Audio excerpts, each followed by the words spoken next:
साध संगत जी प्यार से कहना धन निरंकार जी। और साध संगत जी सभी संत महात्मा एक बार सतगुरु के जयकारे में साथ दें। बोलिए सतगुरु माता सुदीक्षा सविंदर हरदेव जी महाराज जी की जय।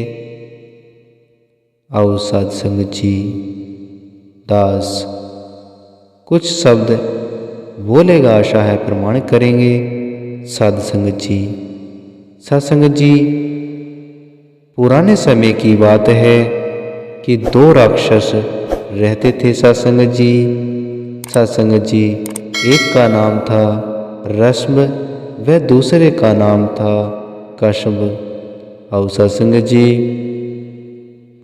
वे दोनों ही बहुत बलशाली थे। पूरे विश्व में वे खूब उथल पुथल मचाते रहे। सत्संगत जी वे मन चाहे ढंग से जीते थे। सत्संगत जी जब चाहा जिसे चाहा तंग किया, अंतकित किया। सत्संगत जी दूसरों को सताने में ही उन्हें मजा आता था। सत्संगत जी परंतु धीरे धीरे जब वह उन्हें अपने इस किरणा कर्म से ऊब हो आई सत्संगत जी, तो सत्संगत जी उन्हें अपने वंश के समाप्त हो जाने की पीड़ा सताने लगी। सत्संगत जी वास्तव में उन दोनों की कोई संतान न थी। उन्होंने कई लोगों से इसके बारे में पूछा तो सभी ने यही सनातन सत्य के बारे में बताया। सत्संगत जी जब तक मन में नकारात्मक भाव बने रहेंगे सत्संगत जी, तब तक कोई भी लाभकारी फल प्राप्त नहीं हो सकता। सत्संगत जी उन दोनों वीर भाइयों ने सत्संगत जी सभी दुष्कर्मों को त्याग कर तपस्या करने का प्रारंभ कर दिया। सत्संगत जी ताकि उन्हें पुत्र रत्न प्राप्त हो सके। सत्संगत जी उन दोनों दैत्यों के पाप कार्य इतने अधिक थे सत्संगत जी कि वह बहुत तपस्या करने के उपरांत भी उनकी इच्छा पूर्ण होने में बहुत देर लगने लगी। सत्संगत जी इस पर एक भाई ने खींचकर वह उगता कर स्वयं को ही समाप्त कर लेने का प्रयास करना प्रारंभ कर दिया। सत्संगत जी एक बार जब वह स्वयं को ही अग्नि के हवाले करने लगा था कि उसी समय अग्निदेव ने मानो स्वयं ही कह दिया कि वैसे तो दूसरों की हत्या करना भी बहुत ही घृणित कार्य है सत्संगत जी, परंतु उससे भी अधिक बुरा है आत्महत्या करना। इसलिए तुम ऐसा कदापि न करो। सत्संगत जी फिर मैं तो क्या करूं देव। सत्संगत जी एक तो मैं वैसे ही दानव व्रत वाला हूँ, ऊपर से कुछ मैं केवल संतान प्राप्ति की प्रबल इच्छा में मुझे मेरे स्वाभाविक मार्ग से भी विचलित कर दिया गया है। सत्संगत जी अब मेरे सामने और कोई दूसरा विकल्प न रह रहा। सत्संगत जी तो सत्संगत जी देव मुझे पूरा विश्वास है कि अपने मार्ग को छोड़कर दूसरे मार्ग को बिना पूरी बात तरह जानने अगर उसे अंधविश्वास कर अपनाएंगे तो मेरे जैसा हाल भी सभी का होगा। सत्संगत जी अब मेरी सहायता और कोई नहीं कर सकता। इस पर अग्निदेव ने कहा, मैं तुम्हें तुम्हारा मनचाहा वर दूंगा। तुम आत्महत्या करने जैसा जघन्य कार्य न करो। अग्निदेव द्वारा अपने हित की ऐसी बात सुनकर उस राक्षस वीर ने बहुत सोच विचार कर अपने स्वभाव अनुसार ही एक पुत्र तन की इच्छा प्रकट की। सत्संग जी उसने यह भी मांग लिया कि मेरे पुत्र में आप सभी देवताओं से बढ़ चढ़कर साहस, शक्ति व महापुरुषार्थी हो, युद्ध में आप लोगों से उसे हरा न सकें, मुझे ऐसा ही पुत्र प्राप्त हो। तो सत्संग जी अपने ही द्वारा दिए गया वचन अग्निदेव टाल नहीं सके। उन्होंने तथास्तु कह दिया। वह कहाँ आप जिस एक स्त्री को चाहेंगे वह आपकी पत्नी होना स्वीकार कर लेगी, उसी के गर्भ से आपको अपनी इच्छानुसार पुत्र रत्न की प्राप्ति होगी। समय आने पर ऐसा ही होगा। एक बहुत सुंदर गर्भधर स्त्री ने उस राक्षस से विवाह कर लिया। सत्संग जी फिर समय आने पर उनके यहाँ एक पुत्र भी पैदा हुआ। वह वास्तव में ही बहुत बलशाली व गुणी था। उसका नाम महिषासुर रखा था गया। सत्संग जी महिषासुर के सेनापति, मुख्य योद्धा आदि सभी अतुल्य साहस वाले वीर थे। सत्संग जी उसने सभी देवताओं आदि को जीत लिया। महिषासुर ने सभी राक्षसों व उस समय की सभी वीर योद्धाओं को हराकर अपने वश में कर लिया। इस प्रकार चारों दिशाओं में उसका राज्य स्थापित हो गया।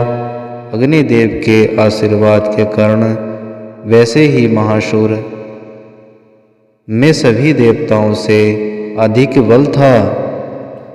सत्संग जी वह इसलिए हार कर उन सभी देवताओं को अपना अपना स्थान छोड़ना पड़ा।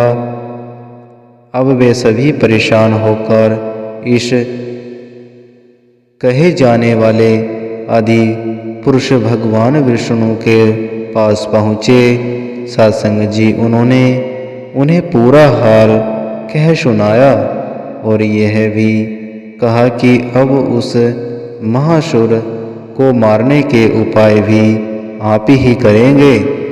तो सत्संग जी सभी देवताओं की बात सुनकर भगवान के तीनों रूपों ने अचानक एक महान कर्म किया। सभी ने मिलकर अपने अपने रूप विस्तार का थोड़ा थोड़ा अंश दान किया। इस प्रकार उन सब के कारण जो रूप बना वह एक स्त्री रूप था।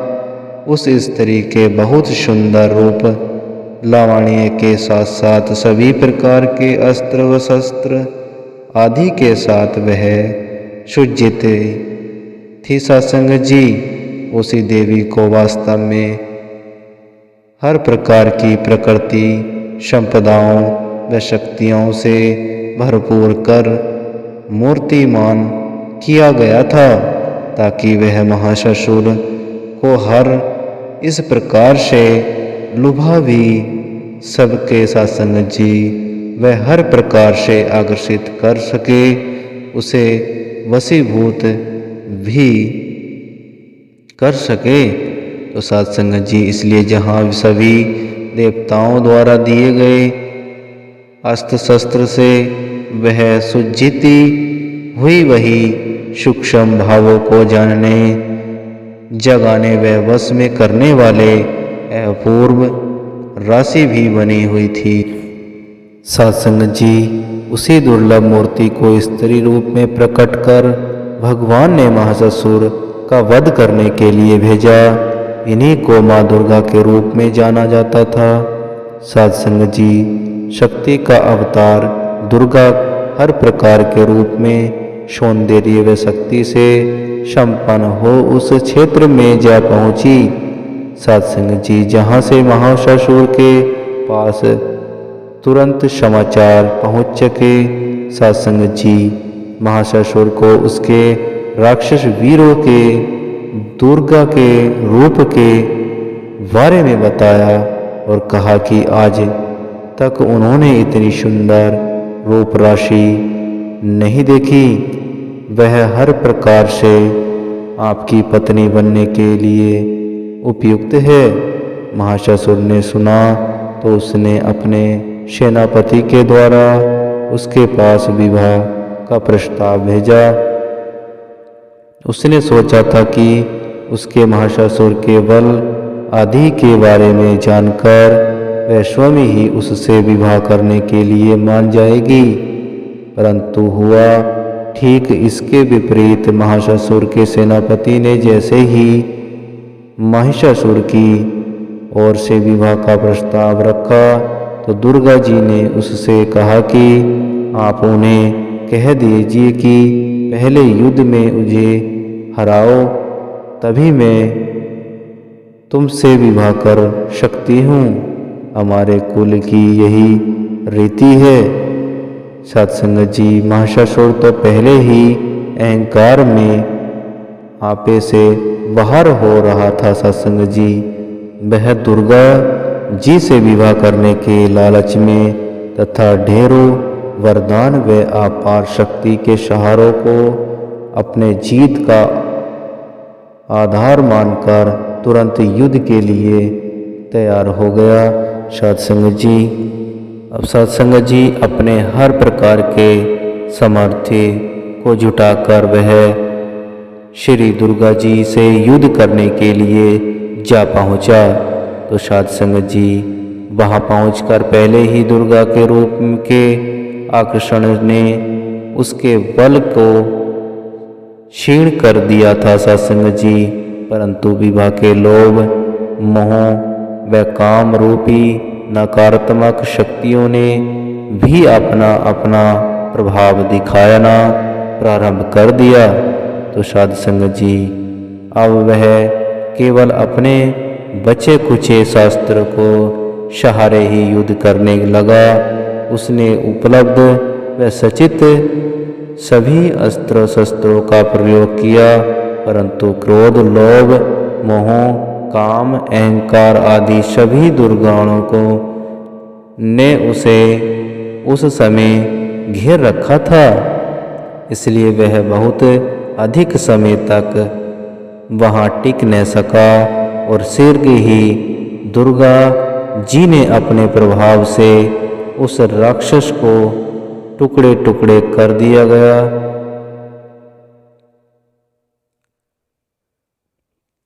राक्षस को टुकड़े टुकड़े कर दिया, वह उसे समूल ही नष्ट कर दिया।